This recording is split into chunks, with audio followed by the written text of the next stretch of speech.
Commerce intra-africain, la mise en œuvre de la zone de libre-échange continentale africaine entraînera une augmentation de la demande de frais intra-africains d'environ 28% d'ici 2030.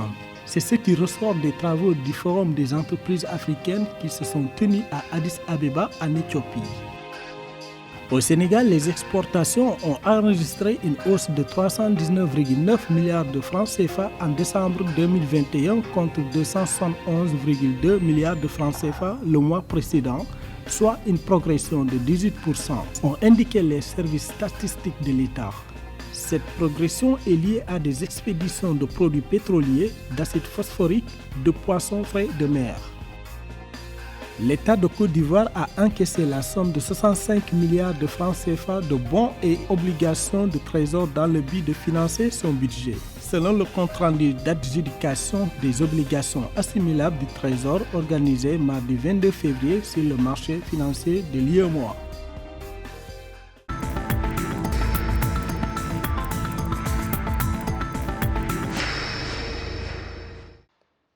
La Commission économique pour l'Afrique a entrepris une étude sur les implications de la zone de libre-échange continentale africaine pour les demandes d'infrastructures et de services de transport. Selon cette étude, la mise en œuvre de la zone de libre-échange entraînera une augmentation de la demande de fret intra-africain d'environ 28% d'ici 2030 par rapport à un scénario sans mise en œuvre. Il en découle que l'Afrique aura besoin de près de 2 millions de camions supplémentaires, de plus de 100 000 wagons, de 250 avions et de plus de 1000 navires à l'horizon 2030 avec un montant estimé à 25 milliards de dollars.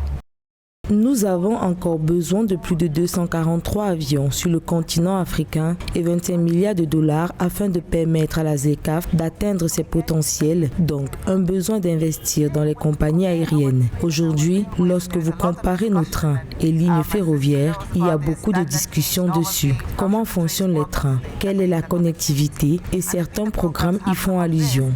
Cette étude, qui apparaît comme une boussole pour l'Afrique, indique que la demande de fret routier, ferroviaire, maritime et aérien augmentera de 22%, 8%, 62% et 28% respectivement. D'après Vera Songwe, secrétaire exécutive de la Commission économique pour l'Afrique, le continent africain n'a pas besoin d'un plan Marshall. La ZLECAf est la réponse palliative pour fructifier et recouvrir les économies africaines via le transport multimodal. Je le dis à chaque fois, l'Afrique n'a pas besoin d'un plan Marshall parce que nous avons la ZLECAf. C'est le plan pour le recouvrement. Et ici, nous parlons juste des rôles dans le segment du transport, d'Internet et nous pouvons même parler du segment médical. Mais dans le secteur des trains et lignes ferroviaires, nous transportons juste 3% de nos produits par train. Au cours de la présentation de cette étude au Africa Business Forum, tenu à Addis Abeba, Éthiopie, le 7 février dernier, le transport a été identifié comme un secteur prioritaire pour la libération des services par l'Union africaine, reconnaissant son rôle critique dans la facilitation de l'augmentation du commerce intra-africain inclusif et la mise en œuvre du protocole au traité instituant la communauté économique africaine relatif à la libre circulation des personnes, aux droits de résidence et aux droits d'établissement.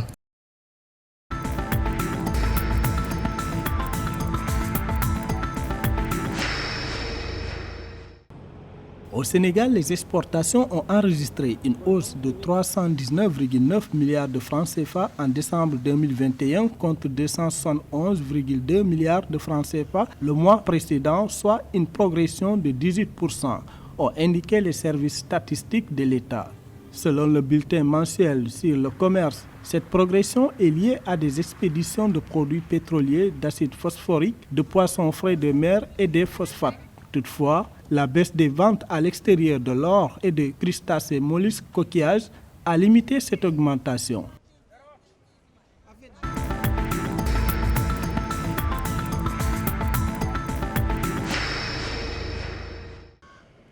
L'État de Côte d'Ivoire a encaissé la somme de 65 milliards de francs CFA de bons et obligations de trésor dans le but de financer son budget. Selon le compte-rendu d'adjudication des obligations assimilables du Trésor organisé mardi 22 février sur le marché financier de l'UEMOA, Les bons émis sont remboursables à partir de la date d'échéance fixée au 23 février 2029 pour les titres de durée de 7 ans et le 23 février 2032 pour les obligations assimilables du Trésor de 10 ans.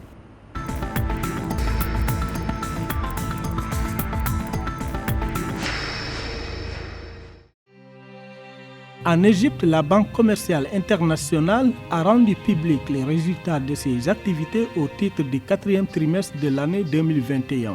Dans un communiqué paru le 21 février, la banque égyptienne a affiché un bénéfice d'environ 845 millions de dollars pour l'année 2021. Sur les 3 derniers mois de l'année, le bénéfice net consolidé s'est établi à 3,37 milliards égyptiens, soit 1,53 égyptiens par action, soit une hausse de 17% par rapport au trimestre de l'année 2020.